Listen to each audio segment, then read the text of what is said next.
China has also demonstrated its ability to transmit secure data, including video calls, at distances as large as 6,800 kilometers, with the launch of the quantum communication satellite, the MISSIUS, in August 2016, and the first long-distance call, which is a secured video between researchers in China and Austria in December 2017. And the call lasted for 75 minutes. China has also planned to set up 5 ground stations, and notably, some of these stations are in the Tibet Autonomous Region, including at Gunsa. These will facilitate secure communications and command and control will be secure in the future. That some of these stations would be almost certainly used for operations in the future is a foregone conclusion.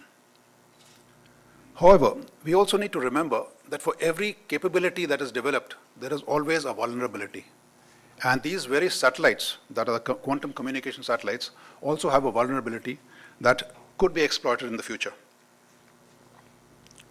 With the creation of a cyber army, China's emphasis on electronic warfare using high-altitude, long-endurance UAVs as platforms, and the continued development of directed energy weapons,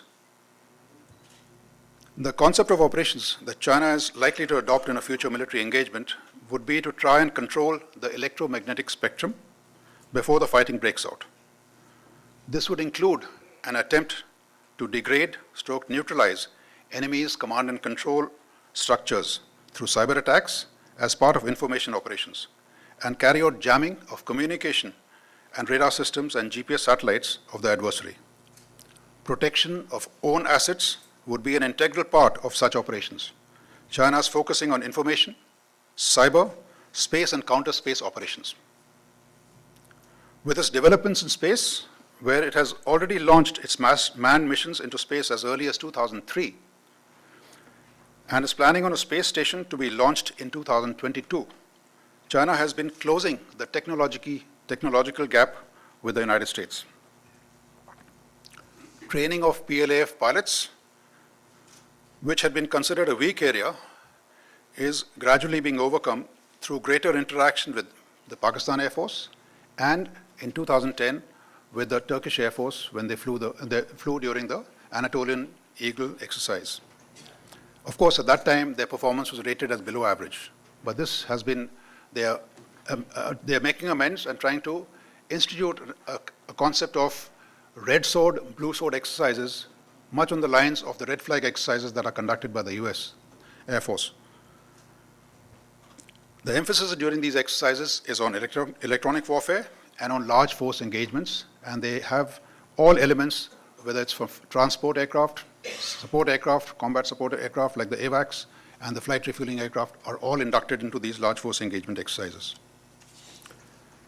Despite all these developments taking place within the PLAF, there seems to be a hesitation to launch an all-out offensive against India and take on the Indian Air Force head-on. Not the least because of the altitude of the airfields within the Tibet Autonomous Region, but on account of the widely dispersed nature of Indian Air Force airfields. Not Indian Air Force airfields, wide dispersal of the dispersed nature of the airfields in the Tibet Autonomous Region, which makes them not mutually supporting. This is unlike the Indian Air Force, where the airfields are widely dispersed and in the interior of the Indian heartland, and the strategic depth that Indian Air Force enjoys. The ability of the Indian Air Force to operate from these depth airfields and affect PLA operations in the future is also a point that the PLAF has considered, and the PLA is also considering very seriously.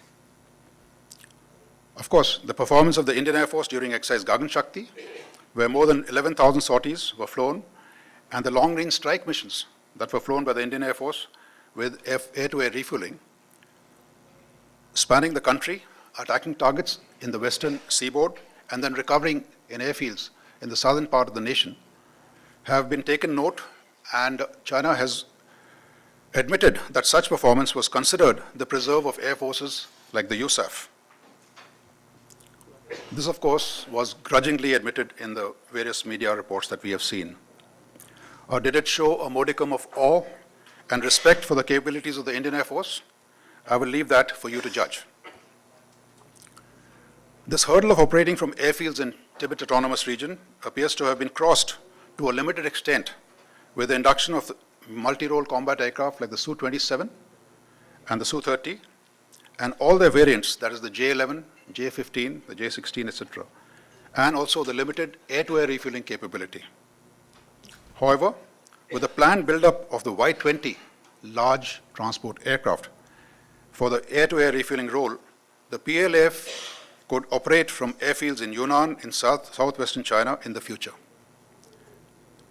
With the Indian Air Force playing a spoiler in PLA's plans for a future military confrontation, it does not require a genius to consider that the enhancement of capability of the Indian Air Force should take place in a cohesive, well thought out, and responsible manner.